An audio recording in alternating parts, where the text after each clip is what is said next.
সম্প্রতি সাইবের বান্দ্রা বাড়িতে দুর্বৃত্তরা ঢুকে পড়ে। ওই সময় অভিনেতাকে সুই দিয়ে আঘাত করে পালিয়ে যায় তারা।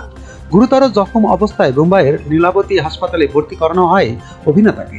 পরে অস্ত্রোপচারের মাধ্যমে সাইবের শরীর থেকে 2-3 ইঞ্চি একটি ধারালো বস্তু বের করেছেন চিকিৎসকরা। বর্তমানে আইসিইউতে চিকিৎসাধীন রয়েছেন অভিনেতা। এদিকে সাইব আলী খানের উপর ছুরিকাঘাতের ঘটনায় তোলপাড় গোটা ভারত।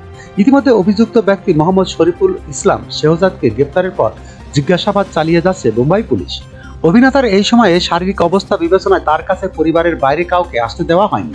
এদিকে সামাজিক যোগাযোগ মাধ্যমে বেশ কিছু ছবি ছড়িয়েছে, যেখানে দেখা যাচ্ছে শাহরুখ খান এবং সালমান খান, বিরাট কোহলি সাইবের সঙ্গে হাসপাতালে দেখা করেছেন। সোশ্যালে ছড়িয়ে পড়া সেসব ছবি মূলত এআই দিয়েই তৈরি করা হয়েছে। সেসব ছবিগুলো দিয়ে বলা হচ্ছে বলিউড অভিনেতা শাহরুখ খান এবং সালমান খানেরা হাসপাতালে সাইবকে দেখতে যান। ছবিতে দেখা যায় সাইব আলী খান হাসপাতালের বিছানায় শুয়ে আছেন, মন খারাপ, তার দিকে তাকিয়ে আছেন তাকে দেখতে যাওয়া অভিনেতারা। ভাইরাল হওয়া সেই ছবিগুলোর পোস্টের নিচে একজন শাকিব ভক্ত মন্তব্য করেছেন, এআই দিয়ে শাকিব খানকে সাইব আলী খানের পাশে নিয়ে দেওয়া যায় না। এমন মন্তব্যের পর ভক্ত এআই দিয়ে শাকিব খানকে সাইব আলী খানের কাছে নিয়ে গেলেন। সেই ছবিতে দেখা যাচ্ছে শাকিব খান সাইব আলীকে দেখতে হাসপাতালে গেছেন।